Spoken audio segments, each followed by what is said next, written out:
devotees. So we were reading how a Ashtanga yogi is actually not diminished.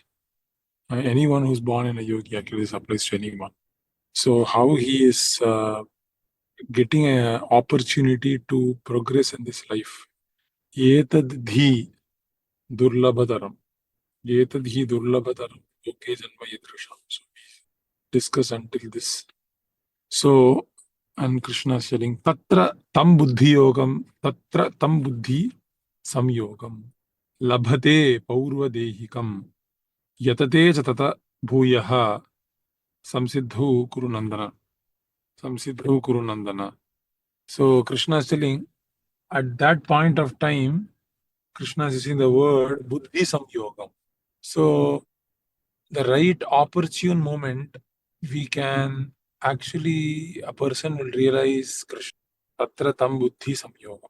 So we see many times a normal person, he is going to a grocery store or he's going to some fest, he's getting a book, suddenly he becomes very serious and he progresses in Krishna consciousness very fast, very rapidly. So one might wonder, how is this person proceeding in Krishna consciousness so rapidly, like Anartha Nivritti is so fast, how does it happen? Because he has, of course, completed this in many, many lifetimes before. At that point of time, buddhi tatra tam buddhi samyogam. At that point of time, his buddhi is getting ignited. Hey, this is something very nice. Because he's born in a family which is a very pious family. And when the training is given, then what happens? Tatra tam buddhi samyogam. The intelligence again captures buddhi samyogam. So, labhate paurva dehikam. So whatever he did it in his purva deham, in his previous body, immediately gets that memory. Like I mentioned yesterday, some devotees don't have any problem. It could be reading Bhagavad Gita, finishing Bhagavatam, having any taste, no problem. How is it so? Because of previous janma sukriti, whatever he has done. So one thing we have to realize is that we can't jump, right? Unless you have a lot of kripa, we can't jump how much ever we try. I can imitate, like a wolf can dress like a sheep, or a donkey can dress like a horse. But a donkey is a donkey and a horse is a horse at the end of the day. Similarly, no one in this world can imitate someone. It's not possible. We are all being conducted by the three modes. So how much ever you tell someone to do this, to do that, they cannot do it. Correct? Why?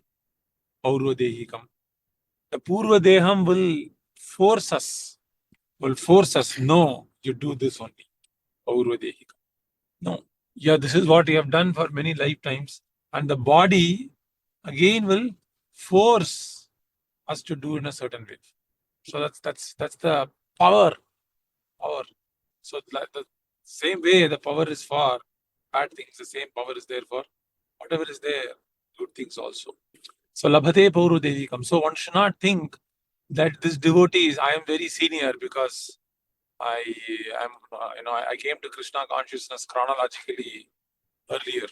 No, that doesn't matter. So someone could come to Krishna consciousness chronologically earlier. That doesn't matter. Why does it not matter? Because seniority is dependent on one's quality of one's realizations. So if one's quality of realizations is very feeble, then how much ever senior he is, he came 20 years ago, 30 years ago, who cares? He came 10 years ago.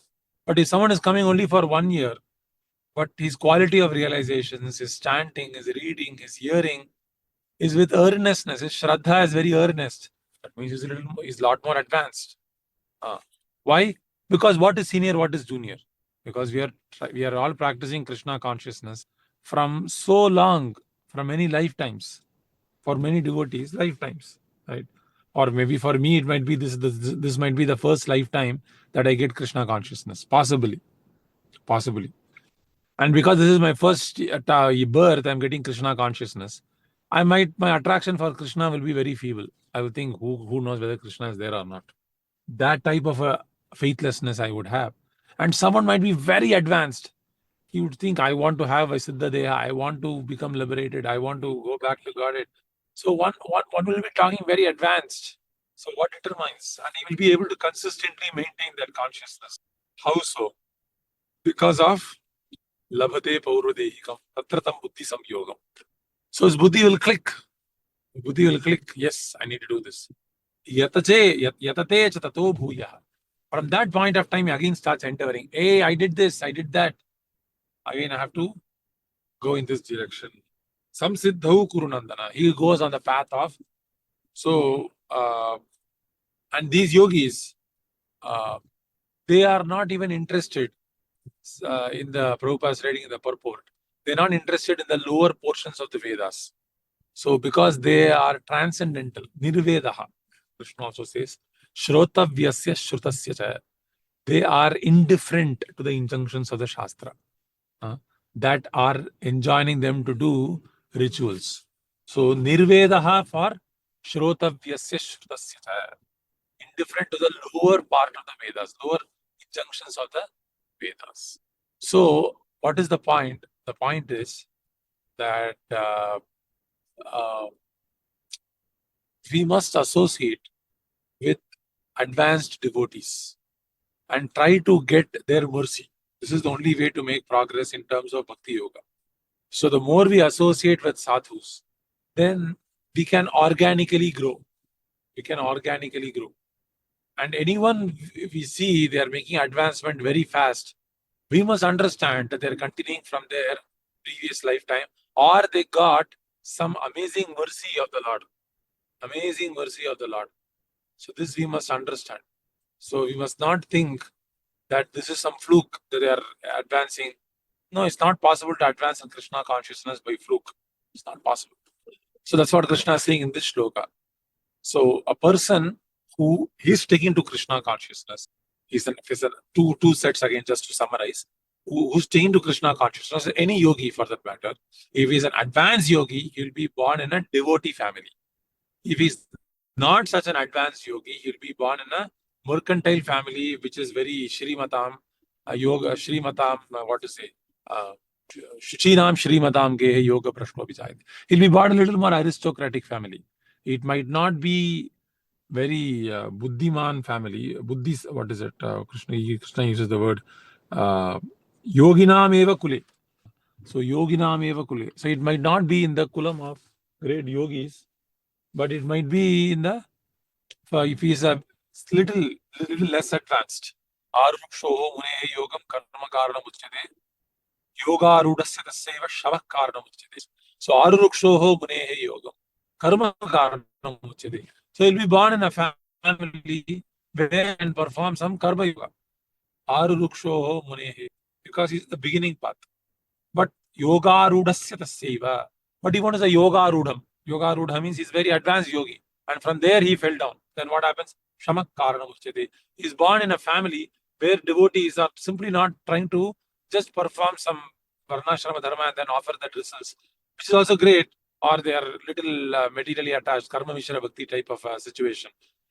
So not like that, but immediately pure bhakti, or at least pure jnana, right? So in this way, they are trying to, they are born in such families. So Krishna is telling, when after being born in such families, immediately he revives. He gets remembered. Hey, this is what very important part of life, and he makes very nice progress. Samsiddhau kurunandana. He'll make further progress. Purvabhyasena tenaiva Hriyate hi avasho api tat. Hriyate hi avasho api saha. Very nice point actually. Purvabhyasena, because of purvabhyasam, Hriyate is a very nice word. Hriyate means he gets attracted. His heart will go there naturally.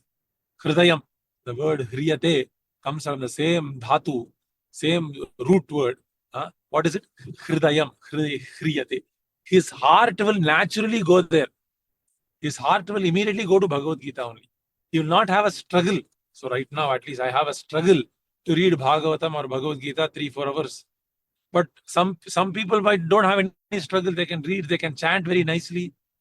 Hriyate hi avasho. They naturally have an attraction. How, sir? Purvabhyasena deraiva purvabhyasena. Because of purvabhyasa, Hriyate, his heart itself is attracted. You don't even have to do Vaidhi Bhakti. Immediately Ragatmika Bhakti. Immediately. How? Hriyate hi avashaha. Compulsory his heart is getting attracted. Api saha. Hriyate hi avashopi saha. His heart itself is getting attracted. Jignasurapi yogasya shabda brahmadi vartate. So Krishna is telling Jignasurapi yogasya, such a person who's inquisitive to proceed in this spiritual path, Shabda Brahma Ati Vartate. He can surpass. He doesn't have to worry about the lower portions. Like very nice example is, can anyone say, where someone is born in a very advanced yogi family, but he doesn't care two hoots about the lower parts of the Vedas. Does someone know a good example? Sukadeva Goswami. Very nice, Shukadeva Goswami, very good. Okay. Yes, Sri Hari. Anyone else? So, Jadabarada. Jadabarada Maharaja. Because he was exclusively taught by his Brahmana father, please wash hands after going to the restroom. Then immediately he will not wash the hands because he wanted to sound like a dumb man. And he was asked to perform so many rituals, so many, yamam, niyamam, right? Some vidhi, nishedam of the Shastram. But Jada Bharata was like a Jadam. Right? If you said, keep to the left, he'll keep to the right. So Jadabharata acted like a Jadam to escape the confines of the lower realms of the Shastra. So he wanted to, he had already transcended these things. He was already fixed in Brahman. Krishna says in the Bhagavad Gita, where does Krishna say? If you have realized Brahman, you have realized every portion of the Vedas. Where does Krishna say? I'm asking, where does Krishna say, you've realized Brahman, you've realized everything in the Vedas? We're all attending Bhagavad Gita daily reading, 9 p.m. reading. Why do we not know the answer to the question? No. Listen to my question. My question is, where does Krishna say, if you have realized Brahman, you have realized all the portions of the Vedas? So you all must take what I'm saying seriously. When I'm saying some shlokas, you must write it down. Or else you'll simply hear and you will not get anything into your head. So you have to, because I've quoted this many, many times before. So you must know these shlokas, that then because you're all hearing Bhagavad Gita 9 p.m. reading, but we should know what shlokas talk about what. Where does Krishna say what? Krishna says, Yavan artha udapane sarvataha sampratotake tavan sarveshu vedeshu brahmanasya vijanataha. Yavan artha udapane. So just like if a normal pot of water, whatever is there whatever is there in the well is there in the ocean.